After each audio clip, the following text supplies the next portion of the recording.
salty gamers are stressed.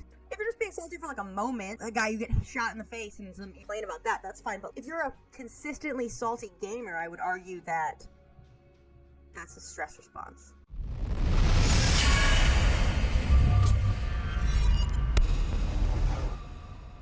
We got another doctor in chat, so I have to like actually say medical stuff now. Crap. But I think that's a really important concept for gaming, right? How do you relieve your stress? For a lot of us, it is, it's through video gaming, right? Like, that's what I do. I relieve my stress through video gaming.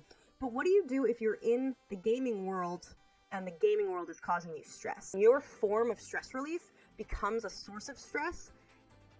That's a repetitive circle that I don't want to be involved in. I don't want to be involved in it. I don't think it's going to be great. Gaming's always been my stress relief, right? And one time, I wanted to play video games to relieve my stress, and I wasn't able to.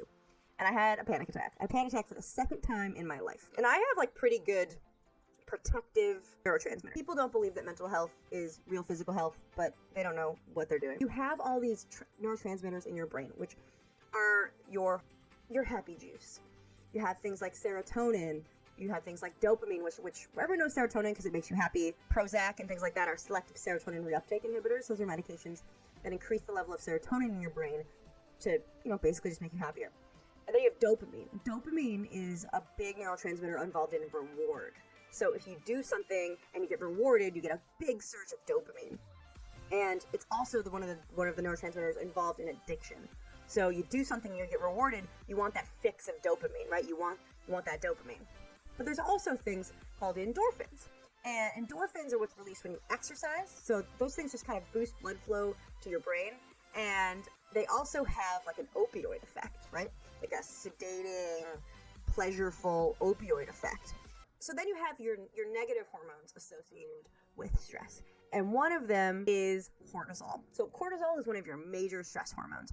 And cortisol does a lot of pretty bad things. It affects a lot of areas in your brain. I mean, in the short term, those areas are good, right? Like, if you are in an acutely stressful situation, you want levels of norepinephrine to shoot up, right? The thing that's going to put you into fight or flight, the thing that's going to make you run away from that bear as fast as you can.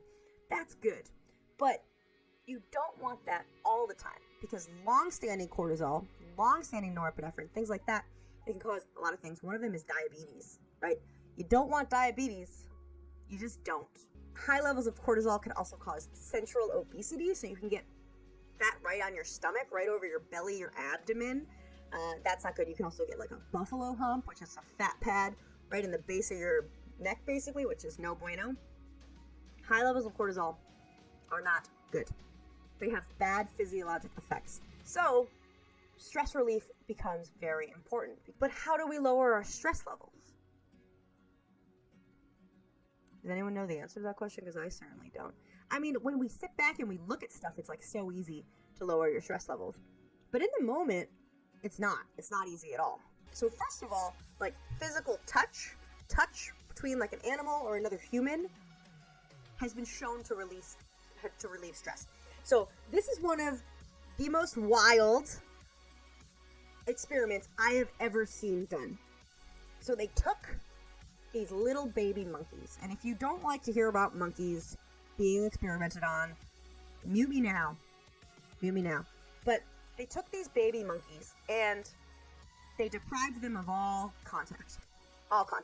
They kept them socially isolated and alone. Okay, so then they put this contraption in their room that fed them milk. So it's basically a bottle that had milk coming out of it.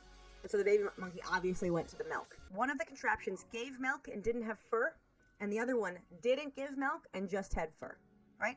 So cuddles and no food, or food and no cuddles. And the baby monkey loved the cuddles. Constantly went to the cuddles. Cuddles, right?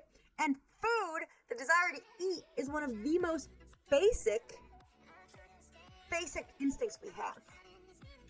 So that is how primitive and how primal our desire to be touched. Don't go around hugging random people. We do not condone that. But maybe get a dog. I don't know. If you have an animal, showing it affection, showing it love can be a really good stress relief. And if you have family members who are around and consenting, give them a hug. Another thing is going outside, right? So vitamin D, we've talked about this before. Vitamin D is synthesized.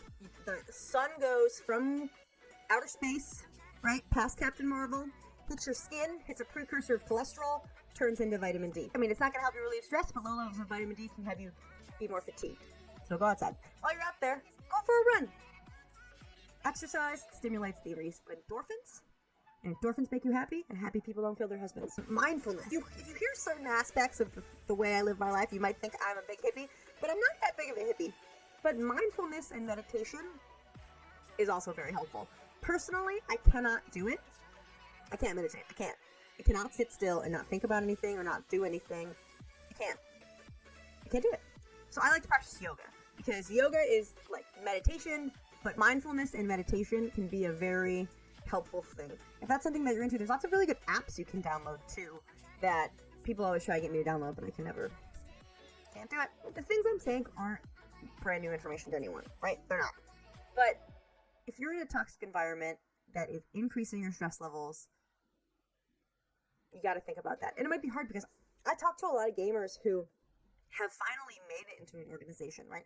They finally got into a place where they're maybe getting paid, but they get into a Discord chat and all of a sudden everyone's toxic, right? Everyone is increasing their stress level. That's not going to change, right? If you don't gel with a group, if you don't gel with a community, that's not going to get better. You got to get out of toxic environments. You gotta. And luckily in esports, you're not like physically there. Unless you've like moved into a streamer house.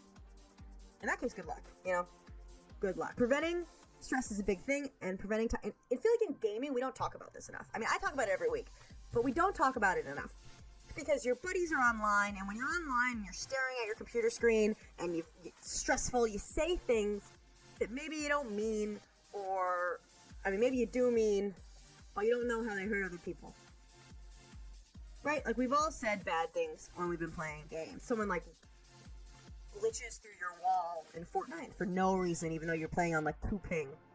That's terrible. It's terrible. Overwatch, when you log on and there's 6 DPS characters, right? You've probably said some bad things to those people, right? But if you're in a community that is pervasively toxic, you gotta make changes.